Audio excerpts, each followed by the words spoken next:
यहाँ पर विकास निश्चित तौर पर ज़्यादा हुआ है। सड़क बिजली की स्थिति दूसरे जिलों के मुकाबले नालंदा में बेहतर है, लेकिन शिक्षा, रोजगार और भ्रष्टाचार ये जो बिहार की मूल समस्या है, शिक्षा की स्थिति नालंदा में भी उतनी ही बुरी है जितनी दूसरे जिलों में है। यहाँ पर लोगों के लिए बेरोजगारी, पलायन इतना ही बड़ा मुद्दा है जितना मधुबनी, सुपौल में है, और भ्रष्टाचार भी नालंदा में उतना ही है जितना दूसरे जिलों में है। तो नीतीश कुमार का गृह जिला है, इसका मतलब ये नहीं है कि यहाँ शराब नहीं बिक रहा है।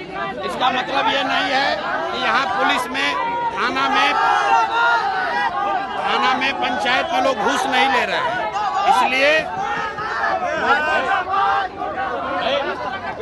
इसलिए लोगों ने ये तय किया है और नीतीश कुमार को 20 वर्ष अवसर मिला है। उनसे जो बन पड़ा वो किए। अब जो नीतीश कुमार हैं वो शारीरिक, मानसिक तौर पर थके हुए नीतीश कुमार हैं। अब नालंदा की जनता को दिख रहा है कि अगर इसके आगे की तरक्की चाहिए तो आपको जन सुराज चाहिए, नई व्यवस्था चाहिए।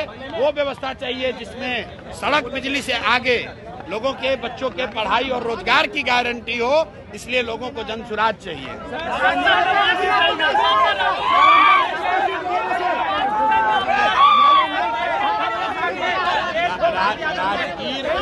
राजगीर हम 20 बार से ज्यादा आ चुके हैं और ज्यादातर समय नीतीश कुमार जी के साथ में ही राजगीर आए हैं। रुको भाई, नीतीश कुमार जी के साथ में ही राजगीर आए हैं। हम राजगीर पहली बार नहीं आए हैं। ये बिहार के गौरव की भूमि है। बिहार का जब सबसे गौरवशाली इतिहास था तब नालंदा की बात होती थी। तो जन सुराज का सपना है कि बिहार को फिर से ज्ञान की भूमि बनाई जाए, और उस ज्ञान की भूमि बनाने की परिकल्पना में नालंदा की भूमिका सबसे बड़ी है। इसलिए यहाँ आकर लोगों से आह्वान किया है कि अब सड़क, बिजली, पानी से ऊपर उठकर बच्चों के पढ़ाई और रोजगार के लिए आप वोट कीजिए, नई व्यवस्था बनाइए और किसी भी हालत में लालटेन को वापस जलने मत दीजिए।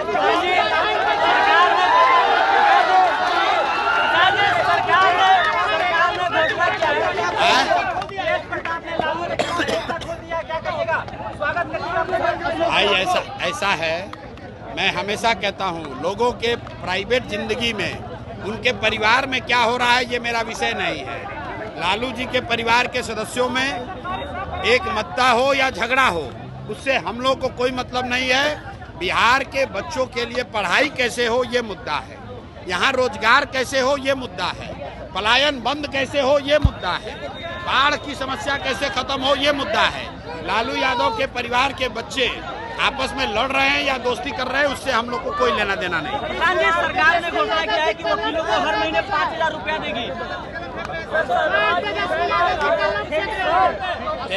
तेजस्वी यादव कलम फेंक रहे थे तो ये दिखाता है कि इनका चरित्र क्या है।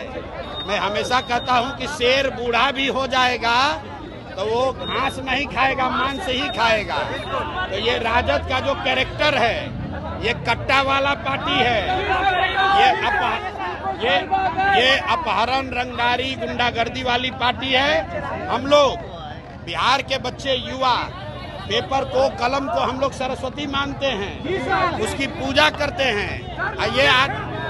ये आदमी खड़ा होकर माँ सरस्वती का स्वरूप कलम को फेंक रहा है हवा में। इस बार जनता इनको सबक सिखाएगी। इसीलिए 9वां फेल है और आगे कभी 10वां बन नहीं पाएंगे।